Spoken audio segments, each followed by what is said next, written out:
All right, friends, before we get into the podcast, I've got to give you a little heads up. We had some technical difficulties on this podcast a few times where Matt's phone overheated. There was a bit of some internet issues. So you might notice that there's some edits in here that are a little bit jumpy. That's just why, right? The rest of the podcast is normal. It's a fantastic chat, very fascinating. And go the Matildas. Let's get into it. All right, welcome to today's episode of the Australian Lawn and Garden Podcast. I've been looking forward to this all week, Matt. I was just saying off air that I love what you do, and what you're doing is something fantastic. I guess you're an unsung hero for people like me who are sporting fans. What we love watching wouldn't exist without you.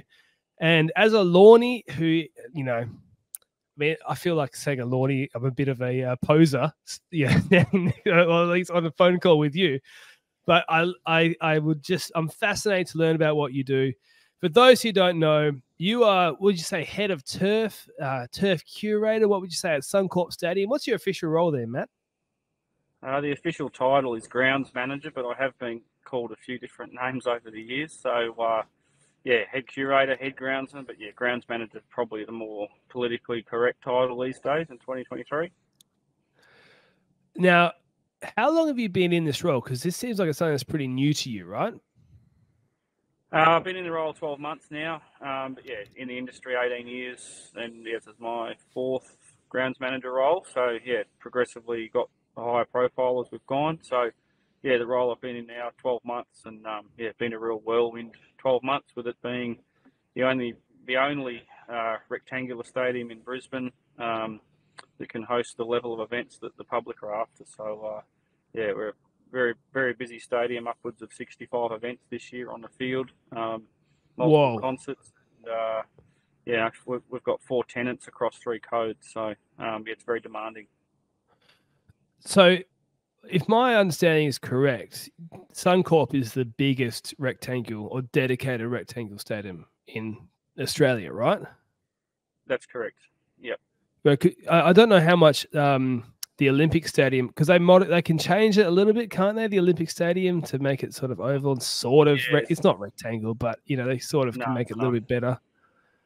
Yeah, Sydney core stadium is actually an oval, but it can be put into rectangular mode at times. Yeah, so that's let's start with this. Right now, you're in the middle of the World Cup. Like, we're doing this podcast in the middle of the World Cup. So, thanks for coming on. Let's just start with this. Were you drunk when you accepted my request? Like, what are you doing going on here? And the biggest female sporting event, isn't it? Like the biggest female sporting event, period. And you're running that right now. It is. Yeah, it's huge. Exactly. And you're doing that at the biggest stadium that's dedicated for this type of stuff, and you're coming on. So thank you. Just to start with that. But what's that been like? 12 months in the role, and bam, you're doing this. That's got to be a buzz, right?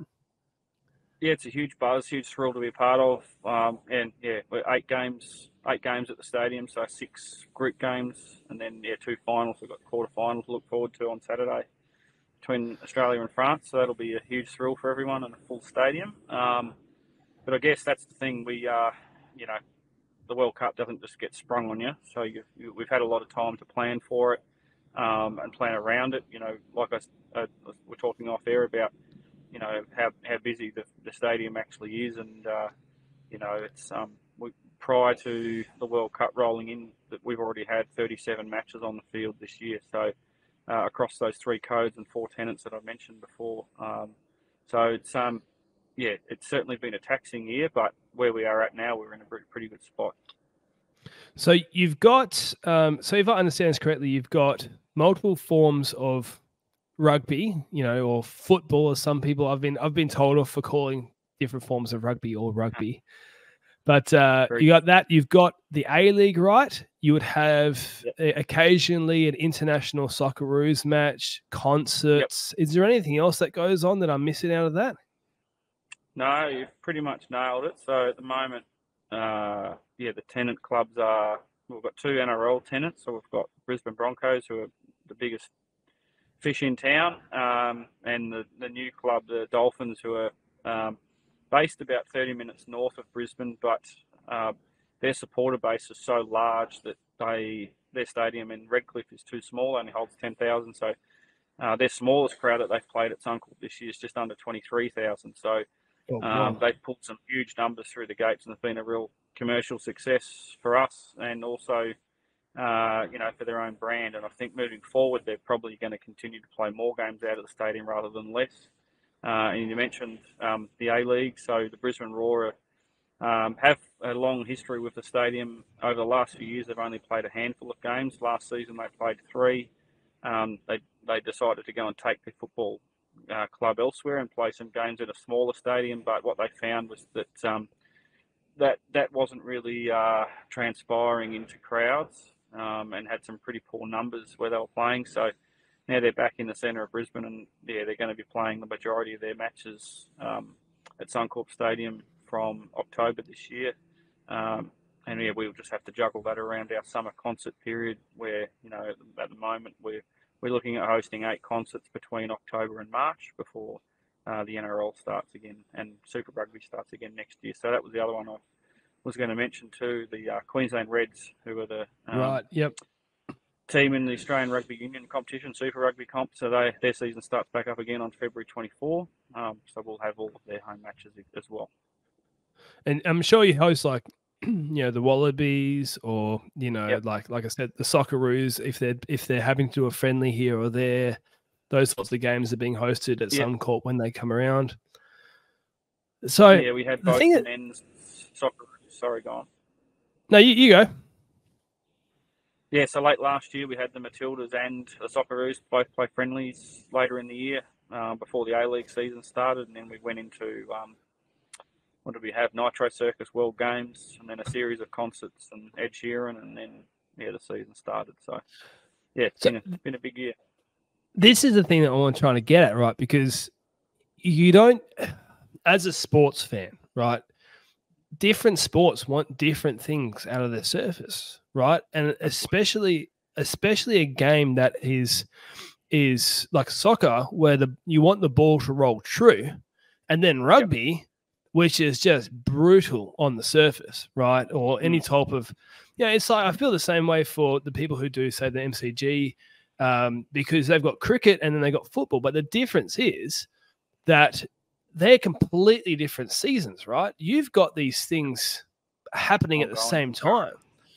So, I mean, and then you've got a World Cup, which, I mean, is the scrutiny higher for a World Cup? Like, are FIFA pretty picky? So that's a lot to juggle. Yeah, it is.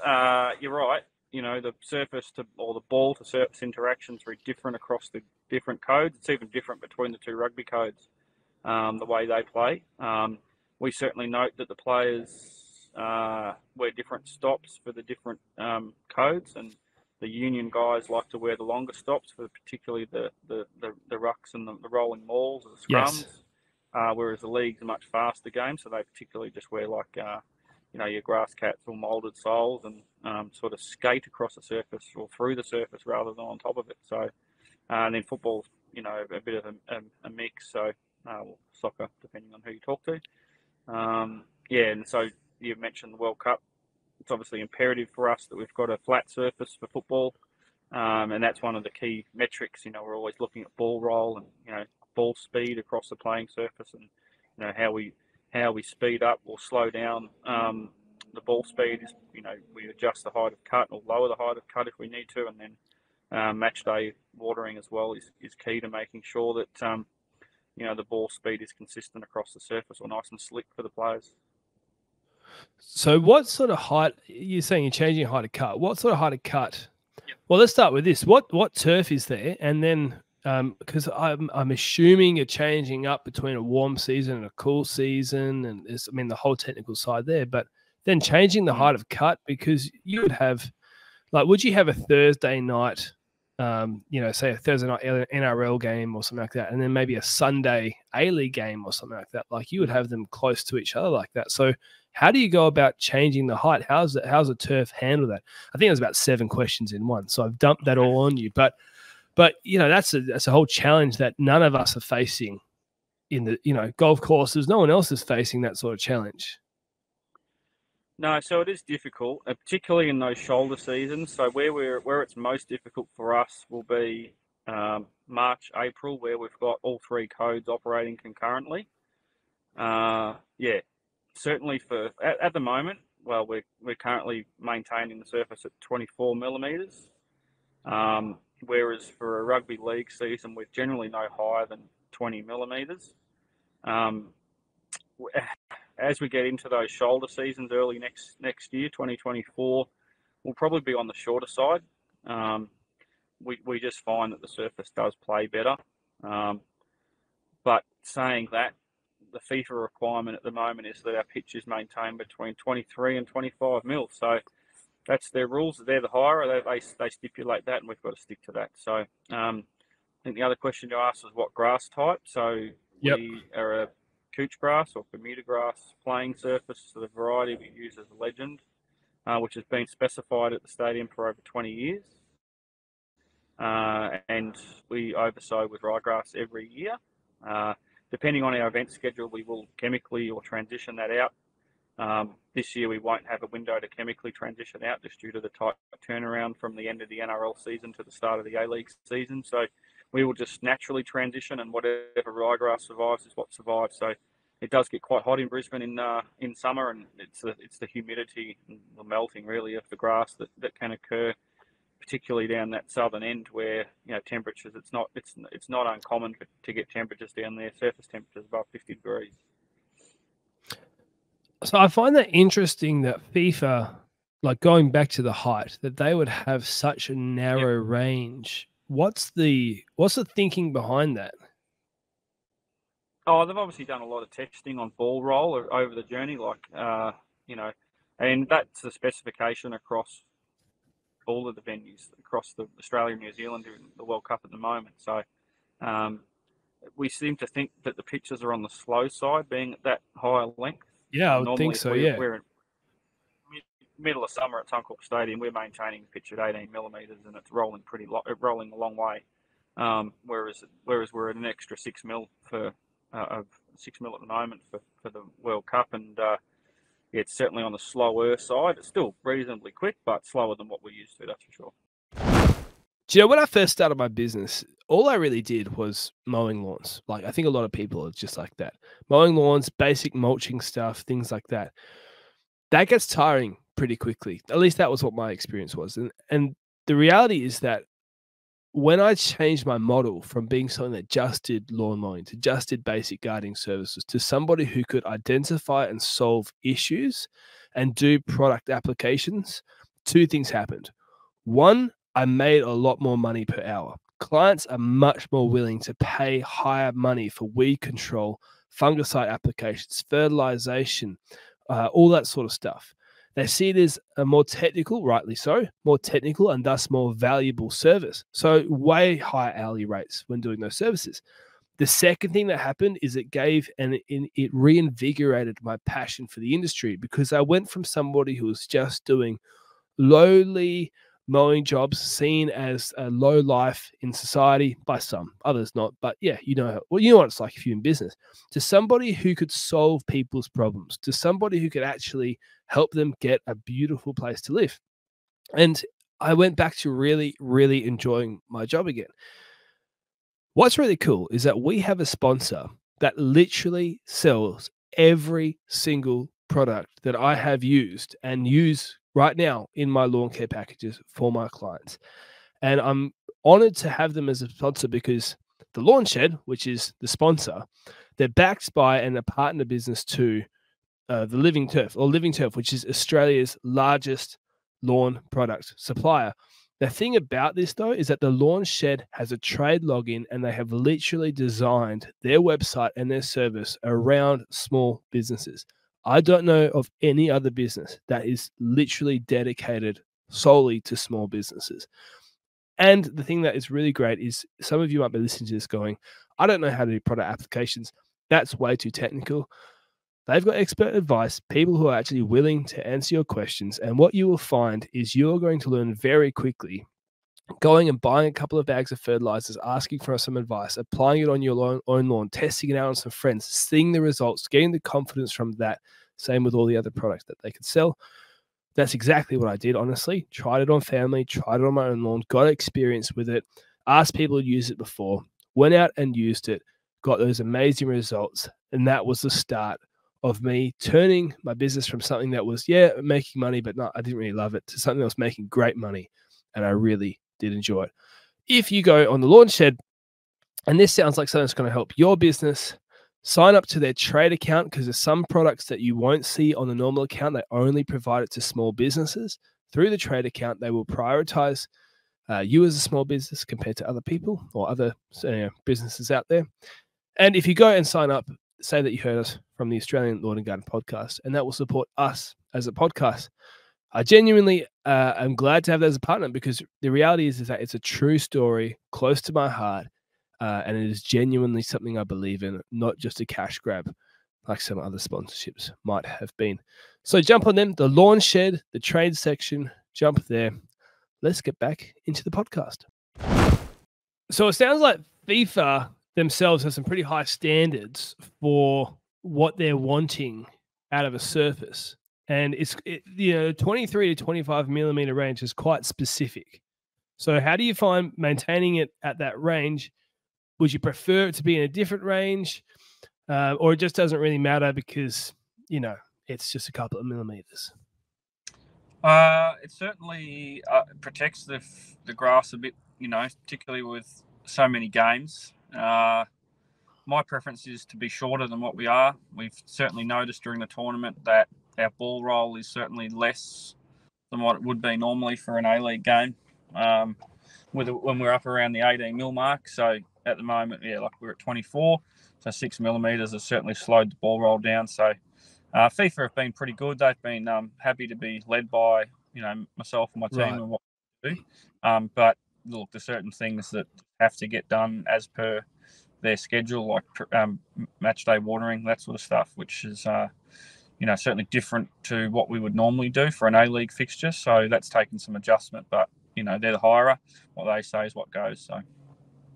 So what's this match day watering? Because I've seen when I watch the Premier League, or when I watch, I've gone and watched the Socceroos live, and they've come to Perth, and they do like turning the sprinklers on at halftime and things like that. Yeah. Why? Like, what's that different to what you're doing with the A-League, and what's the purpose for that?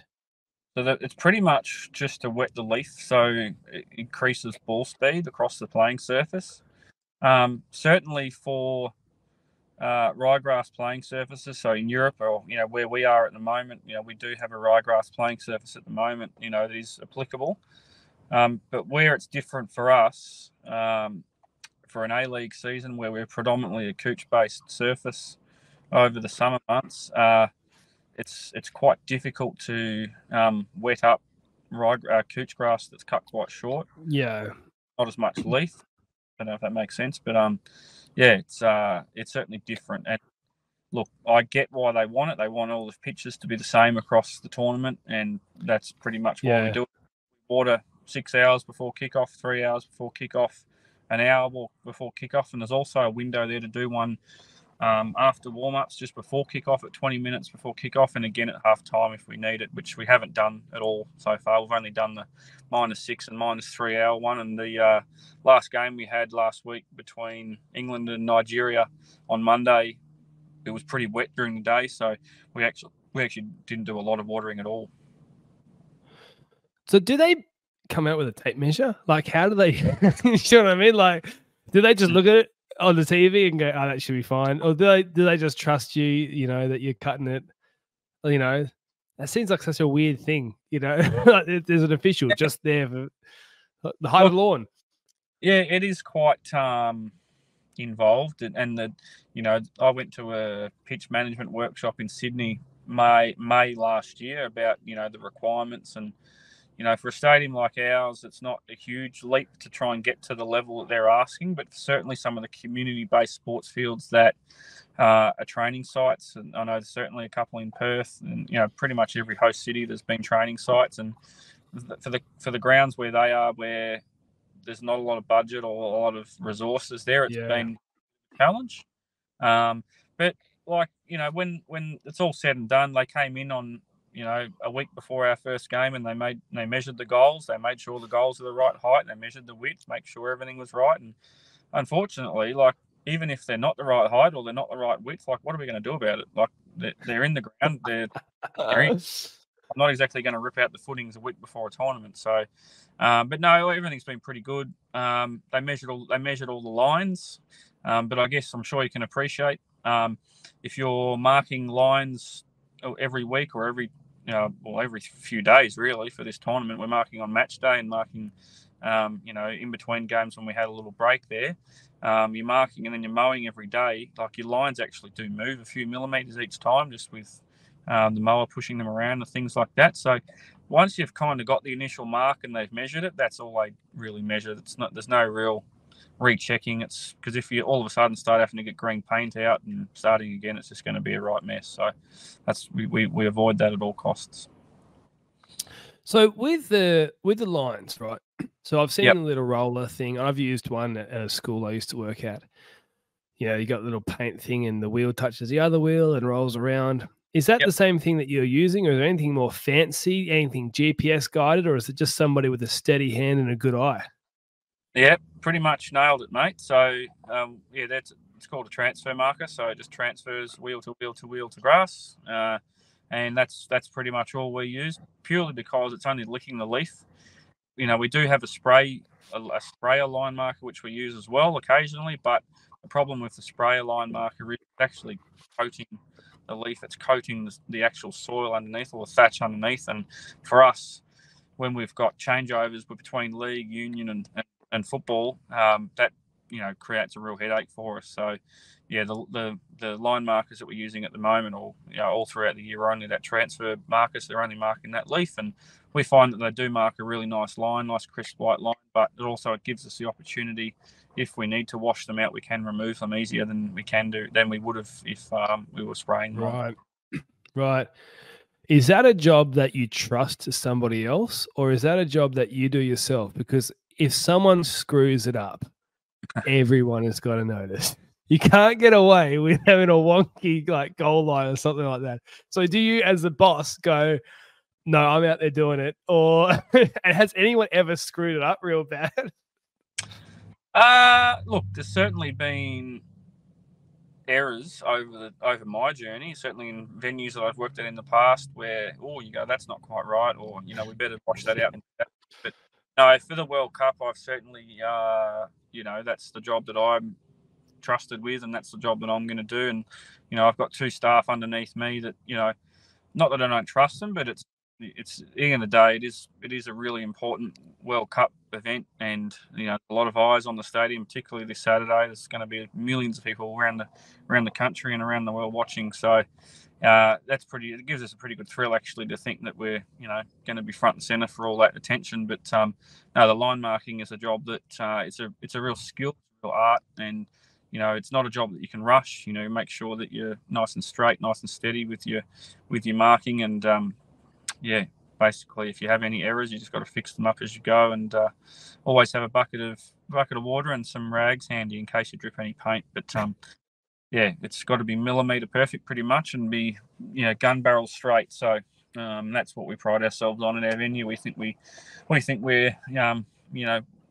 one of the best of what we do in the country. So and our work's always on show. The venue's always open for the media, and certainly all the events that we have. So it's it's certainly a pretty important job for us. It must be. I mean, how does it feel? Because you said 20-something years, or around 20 years in the industry, right? Yep. And so here you are.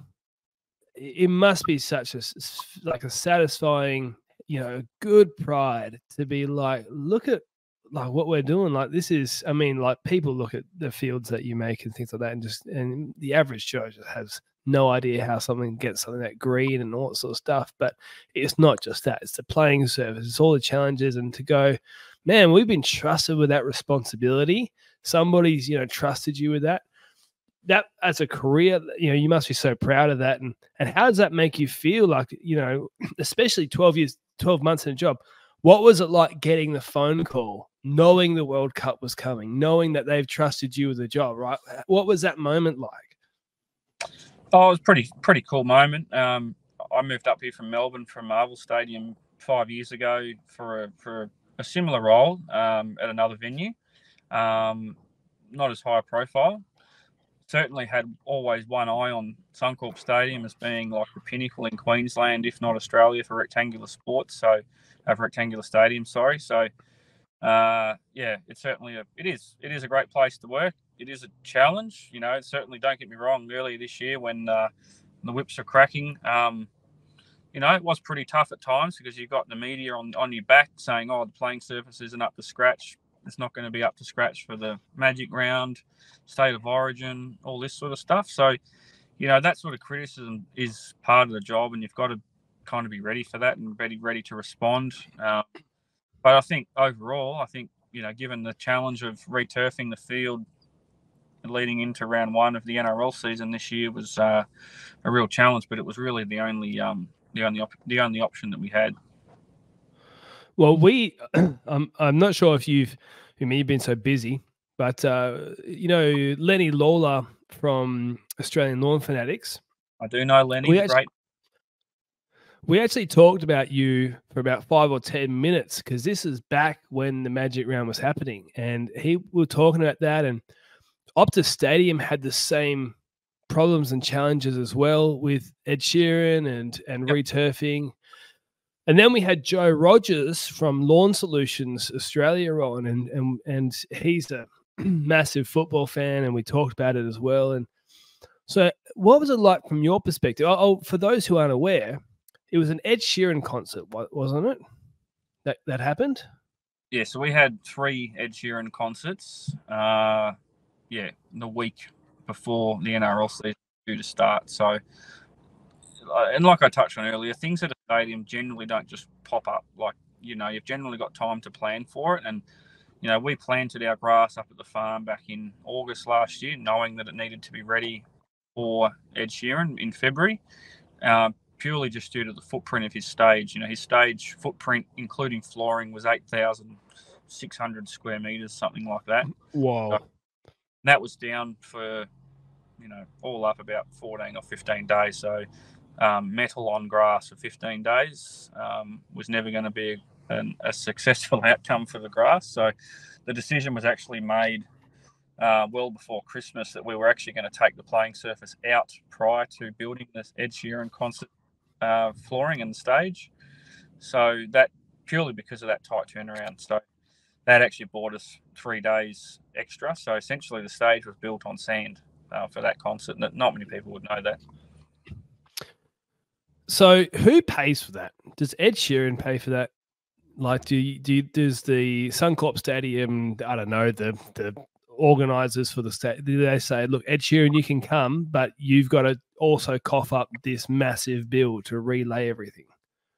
Yeah, it certainly depends on the hirer, and I guess, you know, I'm certainly not privy to, you know, the ins and outs of the deals that are done, but generally any turf that's damaged from a concert when we've got sport played, you know, in the immediate weeks afterwards is generally replaced, and then the stadium will pay for that, and then it'll be recovered through generally the concert, and certainly that, you know, the point you made there around Ed Sheeran, you know, that would certainly have been recovered in the accounts for that concert series. So we didn't have an alternative. There's no way we would have been able to keep grass alive for that period, being suppressed and covered for the best part of 15 days, and then played on 7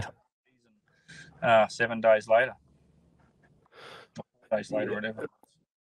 I mean, I don't know if you know the answer to this, but the numbers are going through my head of like, what would that cost? Because, I mean, it sounds like you do your own, like you have your own sort of nursery for replacing stuff. But I mean, look, if you're talking just easy round numbers, 8,000 square meters, I don't know if it was more than that then you replaced, but 8,000 square meters for the stadium at $10 a square meter is $80,000 just for lawn.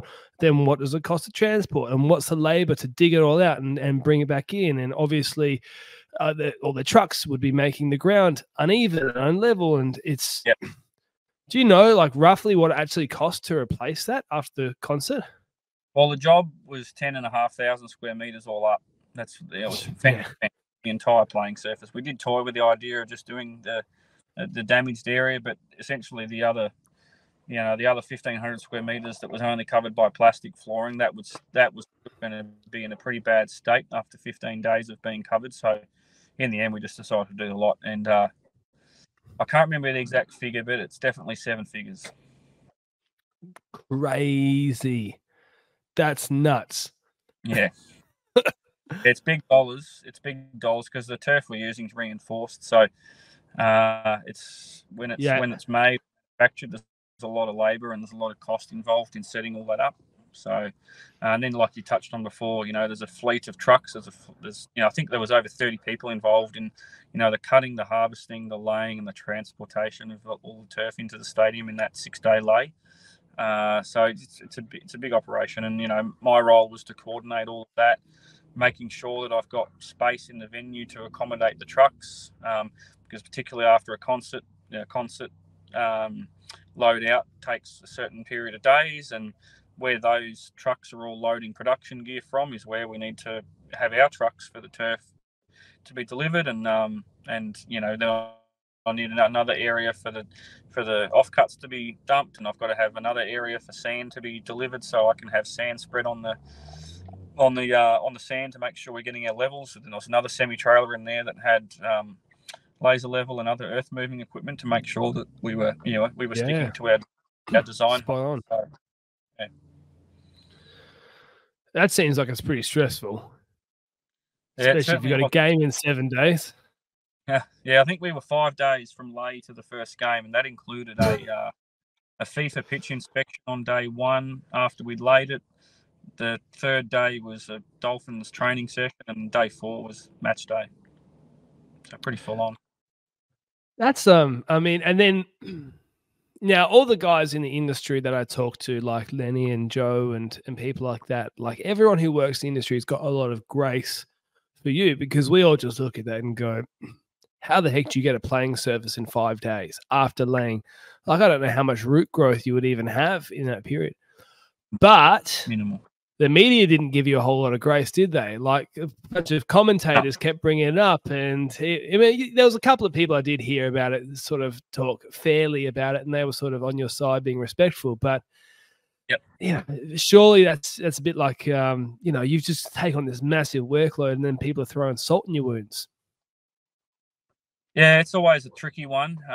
Unfortunately, that was the hand that we were dealt, just with the concert schedule leading into the season. And at the end of the day, you're not going to knock back Ed Sheeran, are you? When he's saying, "I want to come to play at your stadium," of course, he's the best performer on the planet. So, and it was a raging success for everyone who was involved or who came to watch him. Had a great time. So, but for us, it was we knew that we were going to be in for a bit of heat early, and Brisbane was really quite warm and humid through that March, April, May period. So where we were really struggling was we've got an immature playing surface with minimal root growth, just due to the fact that it was so humid, and the cooch itself was just trying to survive, as opposed to trying to grow and thrive. So and of course we're compounding it by playing on it, and we're also trying to establish ryegrass at the same time.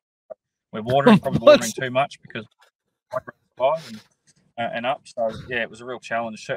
Certainly that period leading into Magic Round, and then we had a week off after Magic Round, which was our first week off in the season. So we did some replacement then, and then we had people don't realise this, but the weekend after Magic Round, the following weekend after Magic Round was just as big, because we had 3 days and 4 matches, which did a pretty good number on us too. So, but after that, ever since that, the 20th of May, that was the date I had in my calendar. Since then, we've been pretty good. Since then, we've stitched the field, which was a FIFA requirement, and we've been in pretty good shape ever since. Well, it looks amazing now. Like, I don't know if people could. I mean, you're a pro, clearly, right? Like, but I know people who had their home lawn installed around the 20th of May, and it still looks like rubbish. You know what I mean? They've done nothing to it, and it's like you're talking about. Oh man, a huge amount of. That's crazy. Yeah, and as well, like criticism. I mean, this is a thing. I mean, you would the guys, anybody who prepares a cricket pitch for an international game in Australia, there's a lot of scrutiny there if they don't quite get it right. And I mean, who else in gardening in the entire country, any sort of gardening, gets that level of criticism? 10 people, maybe in the entire country. Yeah, certainly the cricket curator top it, and David Sandersky is a really good friend of mine. He's the grounds manager head curator at the Gabba, and he's someone that I chat to regularly. We confide in with each other about various things, and I know he was certainly under the pump last year for the test that only went 2 days, and he is the first to admit that he got that slightly wrong and come in for some pretty strong criticism. And I'm the same. I come in for some pretty strong criticism this year, purely just due to the fact that the field was not getting the rest periods in between matches. And the first 8 weeks the field had been in, we'd already had 16 matches. And you compare that to some other stadiums around the country, that's well over more than what these stadiums would host in a 12-month period. We'd hosted in an 8-week period on an 8-week-old playing surface. So you're not really comparing apples with apples. And, we're often held to account pretty highly compared to some of the other stadiums. And, we should be, why aren't we looking like Seabus Stadium down on the Gold Coast, Phil down there, he's got the best playing surface in the country. It's absolutely immaculate, and we're often compared to them. But with all due respect to Phil, and he would be the first to agree with me, that we've got 3 to 4 to 5 times the amount of events that he would. He's still got to produce a really good playing surface, and he does, and he's the best in the country at producing a playing surface. And I watch the games. Don't worry, I watch the Titans games on the TV, and from my lounge, I'm just going, "Wow!" A bit jealous. Yeah, jealous is a good word. We sort of battle through certainly parts of our year, but I'd like to think now that we're in a pretty good space, and we'll have a really good playing surface for the final on the quarter final on the weekend, and the third place playoff next week, and then we roll straight into the Dolphins and the Cowboys the following weekend. I think the Broncos and the Storm, and then the following weekend is the Dolphins and the Warriors before the NRL final series kicks off. So, yeah, still plenty of things happening around our stadium before the year's out, that's for sure. We just talked about the criticism. The flip side of that is when it goes well and you've nailed it, no one says a thing. Nope. You know what I mean? Like, we are such a wealthy, well-off country that it's like if you have pristine turf, it's like, yeah, we expect that, right? Now, people were to go down and walk on the surface, I mean, you only see it at a distance. A closest might be 10 meters if you're on the boundary. But if you were to go down and actually touch the surface, you'd be like, this is insane. My couch grass at home doesn't look like anything like this, right? But no one's, if my home lawn looks just as good as yours without the stress, everyone drives past and goes, wow, that's an amazing lawn. But hundreds of thousands of people watch you on TV every week and you never get any compliments, No, we don't get too many, but certainly the criticism, you're ready for the criticism. But I think where it was a little unfair was during Magic Round, where we'd had, you were spot on before where you said it, like, the people don't actually appreciate what happens outside of match day. And, we'd had 16 games across 8 weeks leading into Magic Round, like I said. And all the commentators, particularly from one particular outlet, who shall remain nameless, were very, very harsh in their criticism, particularly during the game on the Friday, which was a cracker between the Raiders and the Bulldogs. I think it was 36-34 or 34-32, and all they could talk about on their social media pages was, the fact that the field's falling apart, it's not going to last a weekend, and all this, that, and the other. And I'm getting tagged in all these, comments on Facebook, Twitter, and I'm just like, you can't win. And, the best thing about that weekend for me was the players, the coaches, and most of the media were actually really complimentary. And the thing I'm most proud of was that we got through the entire weekend and there wasn't a single surface-related injury to any player. Fantastic.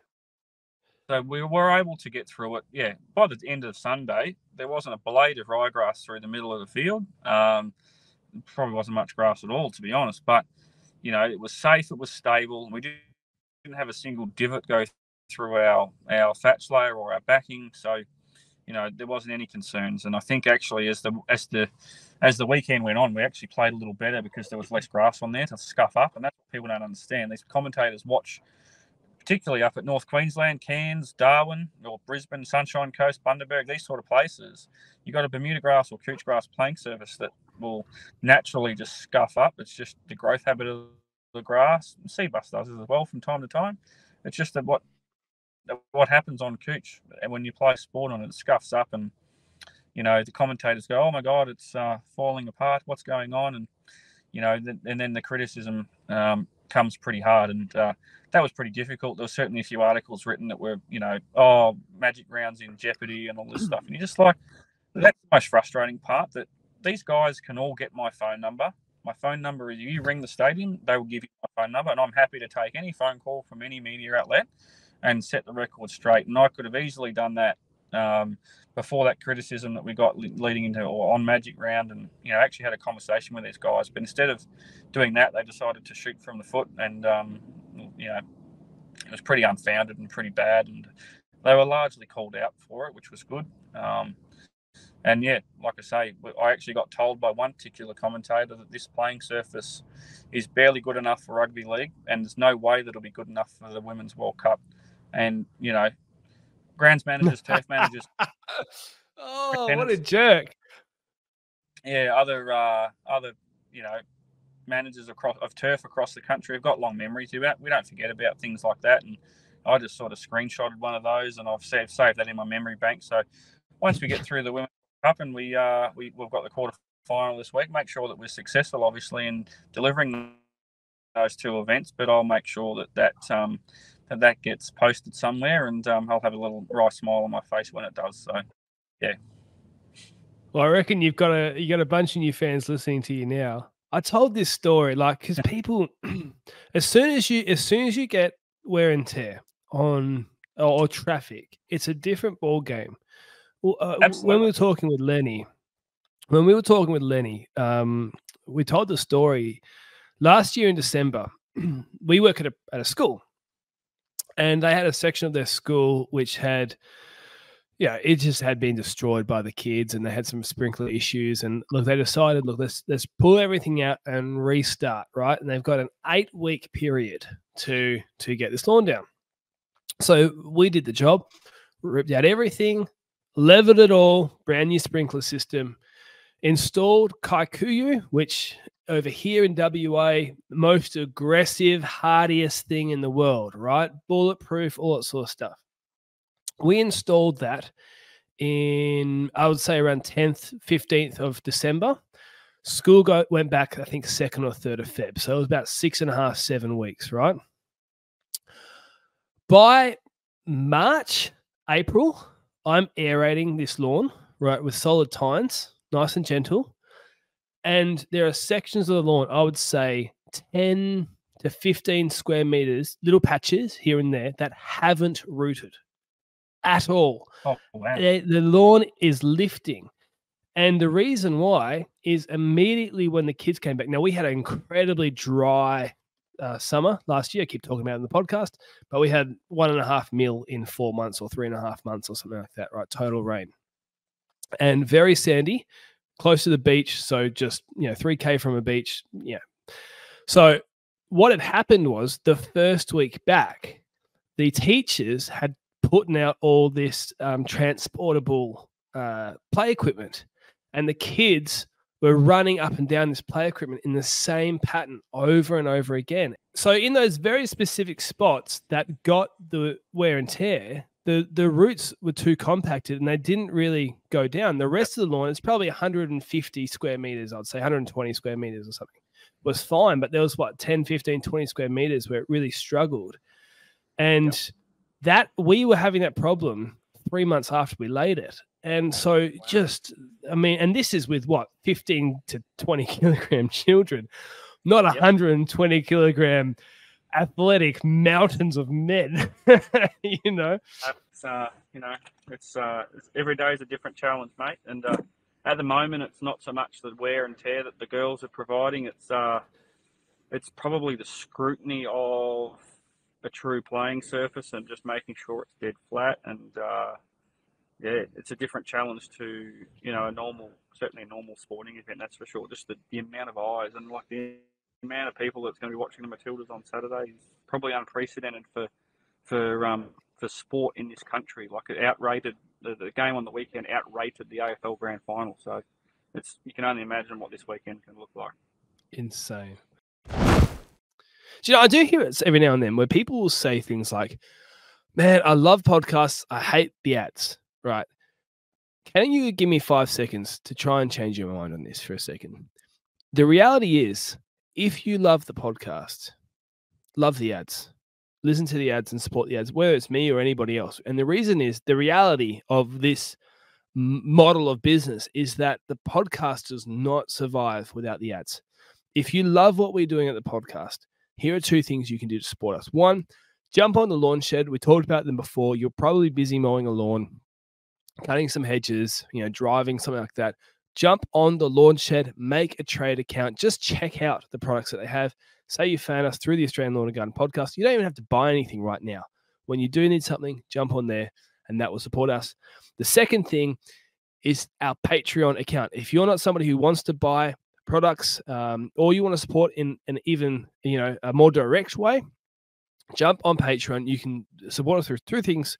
1, very topical. You can buy me a Pepsi Max every month, or you can buy me a Zinger box every month. Full disclaimer, I don't actually spend that money on those specific things. It's actually more likely to go to things like the costs of actually running the podcast. But it's just a fun, lighthearted way of going about it. So honestly, if you want to have the podcast keep going, there's a huge amount of time that goes into this. If you have learned anything that is worth $5, jump on Patreon. Support us to that amount. If we haven't done anything of any value, then don't support us because we don't deserve it. But I hope we have done something. Jump on there, support us, help us to keep going. It's a lot of work, and I'm sure you can understand. Anyways, let's get back into the podcast. I'm not going to name names. I have somebody who is an acquaintance of mine who used to be in a similar role to you at a stadium over here in Perth. Right. Now, the reason I'm not going to name names, great guy, nothing wrong with him. We were talking about it, and I said to him, you must have an endless budget. They must care so much about the turf that, whatever you want. And he said, they don't even have a budget to buy me a whippersnipper. And he left that role not too long after that because what had happened, I mean, look, if I explain too much, people will work it out. But essentially, they had changed some things and they just had gotten their numbers wrong. And some pen pushers didn't know what was involved. That shocked me, literally shocked me. And, surely that's an uncommon experience. Surely people in your role would have some, they wouldn't let you spend whatever you wanted, but if you needed it, surely you just get it, right? Yeah, yes and no. There's always a, particularly for us, we're the statutory authority of the state government, so we've actually got to watch every dollar we spend. Although there is an approved budget, and as long as all my purchases are within that budget, there's obviously going to be some times where there's an extenuating circumstance where, things break or things, don't work anymore that you need to get sorted or need something brand new that's outside of that you need to look at. So I guess it's just a justification piece. And, I guess the hard part is at the start of the year or before the start of the financial year is making sure you've got that in your budget for next year, which can be quite difficult. So I certainly don't envy anyone who doesn't have, much of a budget to work with, that's for sure, because the demands on our stadiums, not only our stadiums, but certainly racetracks and golf courses and club grounds around the country, like the demands on the playing surfaces are at an all-time high. because sport participation is at an all-time high. The amount of money in elite level sport now is at an all-time high. The TV revenue is at an all-time high. So the expectations are just going to keep climbing with that. Now, the next thing I was going to ask you is, so you've got Mowers. Now, a video went somewhat viral, at least viral for our industry, of you talking to ABC about using, now you called them hand mowers or push mowers. And I think the lady, I know what you mean. You mean a walk behind cylinder mower, not a ride on cylinder mower. I think the lady might have thought you meant like an old school 1950s push thing, but FIFA has stipulated that you're not allowed to use a ride on lawnmower. So, I mean, I got a bunch of questions for that. I use cylinder mowers all the time. We've got Mowmasters over here. Yep, great mowers, Mowmasters. The boys do a great job with those. I love them, even though I've been using them for years, right? And I feel like I've got a steady hand. I don't think I could do a perfectly straight line across even a perfectly flat surface. And I look at, and I'm like, what is he doing? Because I think with a ride-on lawnmower, my guess is it would be a little easier to get a perfectly straight line because we do stripe up an oval with one of our mowers, and it's a little bit wonky. Yeah. But with a walk behind, it's so much harder. Do you have a guide rope? Or is it literally just eye? Like your eye is that good? No, well, obviously have a decent eye, I guess, but no one, I don't think anyone really, without a form of string line or or laser line or anything like that, would be able to get it dead straight. So yeah, we use string lines every time we mow the soccer pitch. We certainly don't for any of our other codes because we just generally cut the 10-metre wide block pattern for the league and union. So we're just following the line markings. But certainly for football, particularly during the World Cup, we're string lining every time, north, south, east, west. And yeah, keep them dead straight. And I guess probably what people wouldn't understand or wouldn't realise rather is that the mowing pattern is designed to line up with all the different markings. So they're millimetre perfect. So that if you're looking at the field behind the goals, looking north-south from a longitudinal perspective, the line, the mowing width is 4.575 meters for the patterns on the outside wings, and then they go to 5.5 through the flanks, and then the middle four patterns where the goals are running north south, they're 4.575 as well. So when we mark those out prior to the first game or week before the first game or so, literally stringline the entire pitch, have the goals in, making sure that all of our measurements all line up, and when you do that in both directions, you get a pretty nice checkered pattern with all the lines lining up with the mowing stripes lining up with your painted lines. So it does look pretty clean and pretty crisp. So someone obviously has worked out that those were the distances that we needed to have the stripes being apart from each other. So it works pretty well. That's 4.575 is to the half a centimeter. That is correct. Yeah. That is so it's 457.5 centimeters. It's like, man, I'm definitely not that precise. But yeah, string lines. Now you also said, I asked you in a group, in a comment, what mower you're using. You're using is it a Dennis? That's right, for the World Cup. Yeah, so Dennis are supplied by FIFA, so they've obviously got a commercial arrangement there. So Dennis, it's a Dennis Premier 36-inch. So we've got two of those cylinder mowers and also two of the rotary versions of those, which we use for clean-up mowing after the match, just to clean up any debris or chaff or anything like that.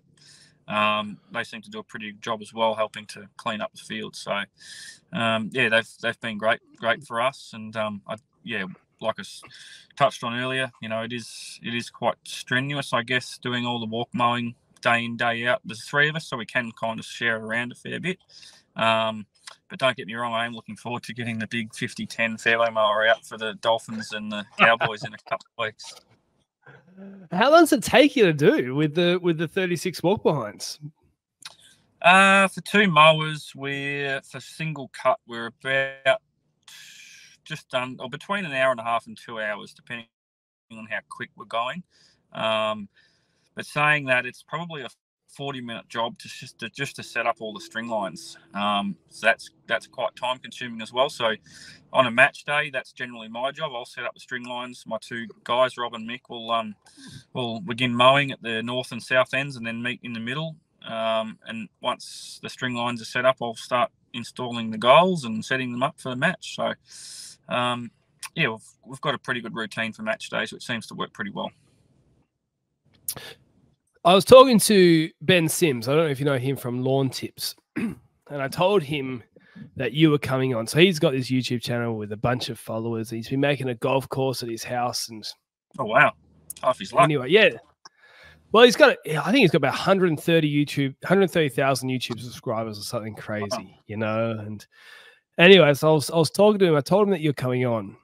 And I said, what sort of stuff would you want to talk about? What would you be asking? And he was just fascinated to know what your cultural practices are. So how often are you mowing?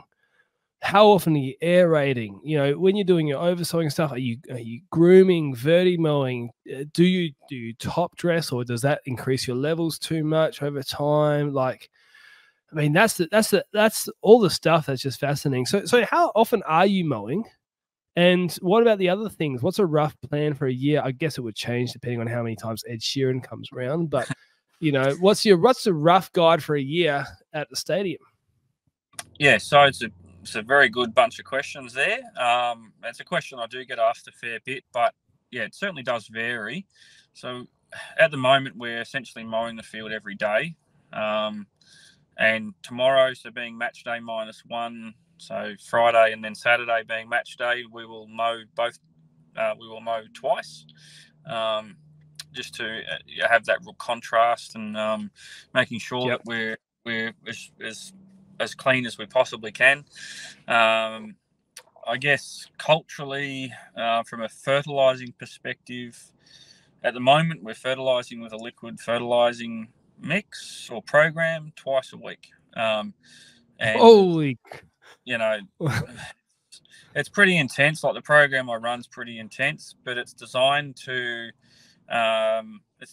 essentially early in the week or after a game, we put out a spray as soon as the game was just about done or finished the other night on Monday, and it's just enabled to try and perk that plant back up, let it recover and give it its best chance that it can, you know, in the 4 days between games.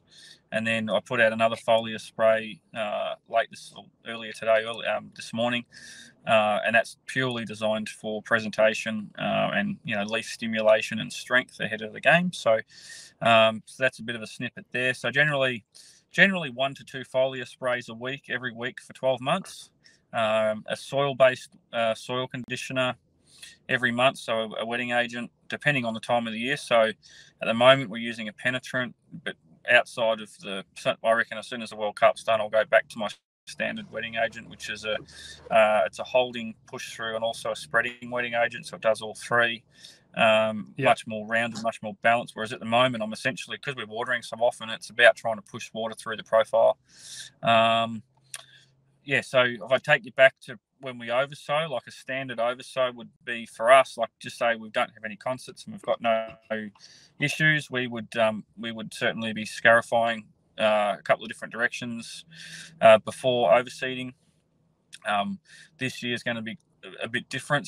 This year, earlier in the year, was certainly a bit different. We didn't have a window to do any scarifying at all, so we were essentially seeding into the playing surface as it came into the stadium, which was 100% couch, and being in Brisbane is quite difficult trying to get ryegrass established while your warm season variety is still quite prevalent, still growing at its optimum, and. Yeah, so from there it was and because of the humidity up here and the high temperatures, it's all about disease prevention from there. So, you know, I do run a pretty strong a fungicide program as well. Put out a fungicide a few days before the first match during the World Cup, and that's essentially a preventative fungicide to get me through the World Cup, and then I'll look at what I do after the World Cup, because we will then start to look at slowly reducing our mowing height to try and promote some of the cooch, try and reduce some of the population of the ryegrass, because unfortunately this year there's no real window to transition out chemically with a Group B herbicide such as a Tribute, Destiny or Monument or Coliseum, one of these type of herbicides. So we're just going to have to pretty much run the two-grass policy through summer, and whatever ryegrass survives, and what doesn't. And hopefully the ryegrass, where it dies, there's some cooch underneath it to sort of fill in. The other point was top dressing, I think you asked about. Top dressing's a tough one for us, just due to, we've essentially got games every week. So we have top dressed, I think, 4 times this year, just lightly in between when we've got a 7 or 9 day break. But if we've just got a game on a Sunday and then we have another game Thursday, Friday, we're no chance. So that's, that does, keep me on my toes and making sure that I can coordinate that. And then granular fertilizing as well. We're essentially putting a granular fertilizer out, on a 4 to 6 week program, just depending on the time of the year and what we're chasing. So once we get through the World Cup next weekend, it'll be time to put out a granular fertilizer again. That's for sure. That is an insane amount of nutrients and product applications, and lots. Like I'll send you some photos after this of the school oval we do, right? Because for a school oval, it's pretty good, right? Like, I mean, it's no stadium. Don't get me wrong. I'm not trying to compare, but it gets a bit of a, it's a big sort of. It's not an official AFL size. It's small. It's a primary school, but it looks pretty good, right? Yeah. And it gets some wear and tear. And I would say we are roughly doing a third, maybe even less applications than you are. And I mean, obviously it's a different thing, but for those people who maybe the turf game isn't their niche, and maybe they have seen some of the photos of some of the things we do, it's like they might be listening to you without any context and just go, okay, that just must, but that is a lot. That is a lot of work. It's a lot of. Are you doing those bi-weekly? Bi-weekly. I don't know if that means twice a week or every 2 weeks. I think bi-weekly is right. Can you hear my dog there? I can hear your dog. That's quite funny. Lily, shut your mouth. She's very protective of the house. Nice. And whenever she's a good dog in that she has never bitten or ever been aggressive to anybody, but if somebody walks past the house, it's like game on. Anyways, and for regular watchers, they'll be looking at this going, something's different. Yes, I have moved my studio because I've moved house. And yes, I only made the studio 5 weeks ago. I was literally Wow, well done. I was screwing this wall this morning, literally. that was my job. What was I talking about? Oh yeah, just the level of service is it's insane. Now, I don't want to keep you for too much longer because you've got a life. Well, let's do it all night then. No, I'm joking. I did really want to touch on artificial light as well. I understand that you've got a real challenge with, I think is it the northern side of the oval that gets the shade from the grandstand? Yeah, that's correct. And so we talked about these artificial lights. We've talked about them a few times with, like I said, Wally and Joe, and so Lenny and Joe, and even Wally from ICL. When we had him on the podcast. Now, you have these big fancy lights. You wheel them out to pretend that they're the sun. Absolutely. Right? How much of a difference do they really make? Is it a 1%er that you may as well do? Or is it like, I mean, excuse the pun, is it literally night and day difference? Well, it's essentially night and day difference because it means that the artificial sun that we've created at our northern end is essentially getting light 24 hours a day, instead of a normal day, which might only receive 8 or 9 hours of sunlight or direct sunlight a day. If we didn't have the grow lights at the northern end of the pitch, we would be a mess, an absolute mess. There's no two ways about it. And I could actually make a case right now to say that our northern end of the field is the best part of our field purely because of the grow lights. Right. Yeah. I was watching. Are you a cricket fan at all? Yep, absolutely. Did you watch? This is a while ago when Australia was in Pakistan. Yep. And they had the same problem that you had. Most people wouldn't notice. I noticed it in the southern part of, or yes, for them it would be the southern part of the stadium because of their northern hemisphere. It was really, really bare, and I was like, "That's fascinating," because that was an architectural decision that stand was a tall stand. They could have turned their stadium 90 degrees and had the shorter part of the stadium where the shadow is. I hope this makes sense to people just listening. But essentially, the shorter part of the stadium casting a lower shadow in the tallest part of the stadium in an angle where it didn't matter. But it was about 25% of the field was bare, was fairly bare and patchy. Yep. And I was thinking it must be incredibly expensive to get these lights, because if that stadium doesn't have it, I mean, it must. I mean, that's just what I'm thinking, right? Is that the case? Is it just off the charts expensive? No, like I think, it's certainly the cost of the grow lights is quite expensive. But if we were replacing the northern end of the field 3 or 4 times a year, do the maths. It's probably going to be quite a large outlay. So I think where we sit at the moment with those grow lights enables us to produce a good, reduce the turf replacement cost, but also enables us to produce a really good playing surface down that northern end of the field. I'm sure you're aware of what they've done at the Tottenham Stadium and the Arizona Stadium. And for those who don't know, they have these crazy things where they basically have like the lawn is on like a roller. It's so hard to explain, but imagine if the lawn was like on a massive baking tray and the lawn's just stored in the baking tray and someone just, they pull the baking tray out of the oven and there's the lawn, and the giant hand comes and pushes it back in. And at Tottenham, it goes like literally the turf goes under the under the stadium and can be kept with artificial lights under the stadium while they have a different playing service for concerts or whatever they want to have. That's some pretty fancy, cool stuff, right? Like, absolutely. Is that when you just told me, because you said how much it costs to replace the turf, that makes it seem like it's actually quite a good deal over a 20, 30 year period of time to do that sort of fancy.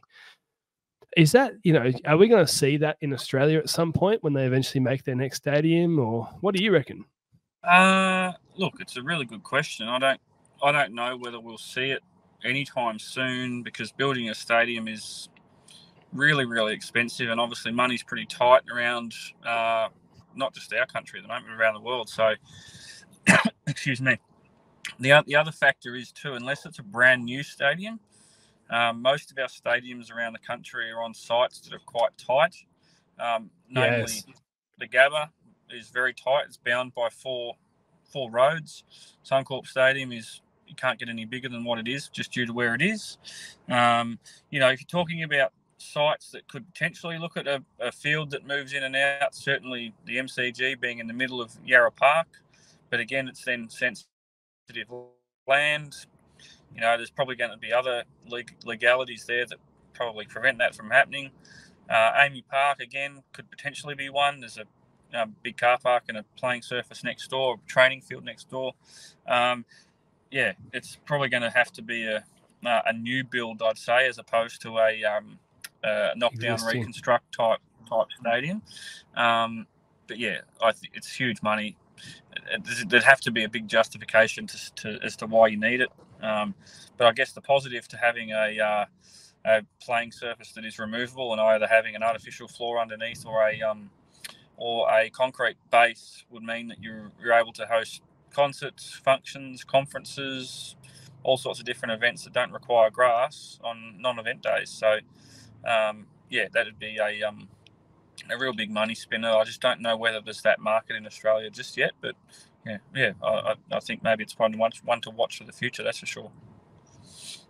I guess they are already doing with the drop-in, drop-out pitches. I guess it's sort of a similar thing. Yep. Obviously, only on a small scale. Obviously not. I mean, and it wouldn't be an option for the MCG. Like that's just enormous. You know, like you know, and obviously with the sports field, that's a circle. How do you get a circle out? You know, like getting a square out makes more sense, or a rectangle out. Yeah. I've got one more question. We've had some technical difficulties, and so let's not push our luck with any more. One thing I did want to ask, which is every single person has a bad day at work, right? And look, we talked about the magic round. Everything goes wrong and things just... Have you ever had a moment where you started to get a disease and you're trying to sort it out, or you spilt some hydraulic oil in the middle of the oval, or you stuffed something up? Or I'll tell a story while you're thinking about that. One of my stressful moments, I did a verti mowing job. This is 6 years ago. So the biggest verti mowing job I ever did, it was an acre at a retirement village, and it was all done with walk behind machines because it was like, you know, probably 50 sections of lawn or something like that. And it was the biggest. I charged them for the day so much money, all sorts of stuff. Go turn the water on at the end. This is in November, right? So really hot weather for us, dry. And the ball's broken. Oh. And I went to Bunnings and I bought a whole bunch of impact sprinklers and butterfly sprinklers on hoses. And I was there till 11 o'clock at night watering everything because it was like a doozy of a day. And I was so stressed out that I was going to kill this lawn and all that sort of stuff. And I just remember feeling so stressed about that. It turned out okay. You know, they got the ball fixed in within a bit week, and it didn't recover as quickly as normal. But, you know, that was my biggest client at the time, and I was young, and it was a stressful moment. But I'm not doing that on TV, right? Surely you've had moments. I mean, you've been in that role for a year, but you're saying you're at Marvel before and a few other places around. Have you ever have a moment just before a game or the night before and things went really wrong and you had to just work so hard to fix it all up? Look, I don't think there's been any like self-inflicted wounds as such that I can recall. There's been the odd hydraulic leak here and there, but nothing catastrophic. Look, probably one that springs to mind that was probably out of my control really, but still it impacted me big time was during Magic Round on the Sunday. We had a beautiful weekend of weather, and then there decided to just be a small storm cell fire up out of the west of Brisbane there. And the Sunday just prior to the Cowboys and the Roosters, I think, was the game. And, we had 17 mil in about 6 minutes, and essentially turned the playing field from a beautiful green oasis into a swimming pool pretty quickly. I do tend to aerate the field when I know we're going to get some heavy rain, but the forecast was completely clear. They said we might get a late shower, 0 to 1 mil, and I'm like, okay, well, 0 to 1 mil is not going to do anything. But when you get 17 millimeters of rain in a 5 or 6 minute burst, and it was biblical rain, that was pretty scary, particularly when the seventh game was about to kick off out of 8 for the round of rugby league in a weekend. So it was one that was out of my control, but after about 15 minutes, well, luckily the game hadn't actually started, but after about 15 minutes, the water had penetrated through the surface and had got away, and we didn't have too much damage. But there was a period there of about 10 minutes where I was going, where do I go and hide, because I can't watch. Like, it was, I was thinking, oh God, I'm going to have to go and dig out the CV and start setting that off because this isn't going to end well. So, but no, we managed to get through it okay, which was great. And like I said before, there were no injuries out of it, particularly with the hysteria that surrounded Magic Round leading in, particularly up here, which was next level. I'd say I lied to you before, so I do have one more question. It's a cheeky question, right? I would do this. Okay, so you've obviously got some keys to get in, right? Like to get into the facility. I'm assuming that when you've got a game on, you've got to be there for the game. That's part of your job, right? Is that correct? Yep, spot on. Well, what about concerts? Do you ever go, I really like this band. I just want to go watch them. Call it your boss. Oh, I've got to make sure the turf is all right, you know. Oh, it's such a struggle. And you going, did you go watch Ed Sheeran when he's here? I don't know if Taylor Swift's coming to your stadium, but if these big, she dumped you, did she? Yeah, no, Taylor's not coming, but no, like we've essentially got to have someone on for every event anyway. So yeah, we just made sure that we had some level of coverage throughout the Ed Sheeran concerts, and you know, I was lucky enough to see two of the three that he played at the stadium, which was wonderful. I think I saw Guns N' Roses. I didn't see Chili Peppers because they're not my cup of tea, and then Elton John as well. Get off the podcast then. How dare you say that again? But Elton John, you were saying you've seen a bunch then, by the sounds of it. Yeah, certainly one of the perks of the job is always, you know, you can always purchase tickets, but yeah, if I've got I've got my staff access pass, so you know I can swipe in and go and sit in my office until concert time and just go and quietly go and hide out somewhere and watch the show. You'd know all the good spots too, as well. You know, you'd know how to get down to. You know, and this is the perfect vantage point for me to make sure the turf isn't dying. You know? Oh, that's right. That's right. Perfect view of the Guns N' Roses. That's my justification, anyway.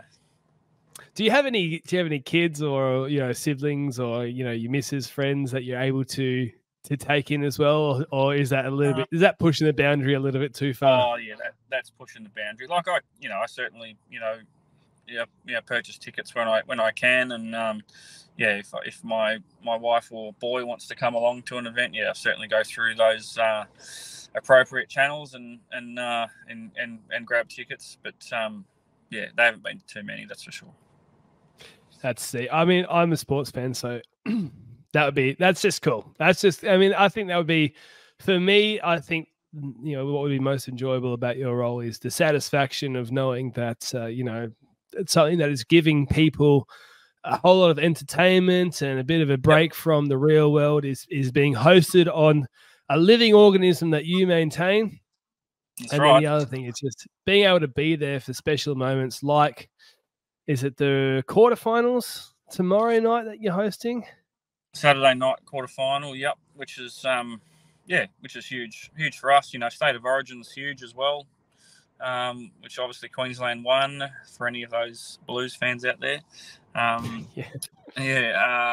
else has been a big one this year? Obviously Magic Round was huge, 3 days of 46 to 50,000 in the house. And yeah, I guess looking forward, I know we'll have a rugby union tests in the next couple of years. I know the British and Irish Lions are coming out here in 2025, which is the first time in 12 years. So that's a huge event. I worked the last time they were here in 2013. I was actually at Mowers Stadium then, so it'd be great to be back part of that setup again for that event. Well, thank you so much for coming on the podcast, Matt. Usually this is where we say, how can people support you? But I think the answer is that next time someone writes a dumb article about the ground staff at Suncorp Stadium, send them a message and say, listen here, you. It's not is just that us, what you'd though. like? It's not just us, though. It's, I guess as a sports turf industry, it's pretty small. Most people, most grounds managers and even golf superintendents kind of know each other. If you don't know them directly, you'll certainly know them through someone else. And I think that was probably the most pleasing thing about that whole debacle leading into Magic Round, where I was getting text messages and Facebook and WhatsApp messages off people that I'd never even met before, and just giving me their support, which was really, really welcome. And and certainly there's a lot of other people around who have been in similar or worse spots than me when it comes to that sort of level of criticism. And, you know, I think the cricket curators do a great job in sort of head down, bum up and producing their playing surface. And, you know, the golf course curators, the golf course superintendents and their teams as well, as they're preparing for a big tournament, they're under a lot of pressure. And, you know, you've got a lot of weather pressure as well. And, racetrack managers as well. There's always not many racetrack managers get a lot of praise. If someone's horse doesn't get beaten, it's always the track's fault as opposed to the horse or the jockey. So, it's you know, I love our industry. I love it to pieces, but there's certainly times where you do get a little frustrated at the level of criticism that, you know, most of the time is pretty unwarranted, and that's actually out of our control, to be brutally honest. Well, mate, thank you so much for coming on the podcast. People, if you do ever watch a game and you think that lawn looks immaculate, if you're there on Friday night or whatever, I hope that Friday night is the last time you host the Matildas this World Cup, because I believe the only other game you have is the third place playoff. Is that right? That's correct. So, yeah. So I don't want them in the third place playoffs. I want them in the final and winning it. But, mate, honestly, it was a pleasure having you on, and I'm honoured that you came on literally in the middle of the World Cup, the day before what is probably, you know, the biggest Matildas game. Have they been? They've been this far before, haven't they? But in Australia, they haven't had it like this. Yeah, but certainly not here. I think in the context of everything and the whole women's sport movement, I think at the moment this is the biggest women's sporting event this country's ever seen. And like I said before, around the ratings, it outrated the AFL Grand Final the other night. So, I think it's unprecedented, the level of unity, I guess, behind a single team, and that's what we're really looking forward to on the weekend. There's going to be 50,000 Australians cheering on the Matildas, and like you say, hopefully they can get up and we don't see them again in the tournament, and hopefully we see France or one of those other, well, not France, but one of those other quarterfinalists in the third place playoff in a week's time. Well, mate, I'm going to do my best to get this out to tonight or the earliest thing tomorrow morning, so that people can listen to this podcast and straight away go and watch you do an amazing job on the lawn. Thank you so much for coming on. We'll see you next time, mate. Absolute pleasure. Thanks for having me on, mate. And all the best for your future pods.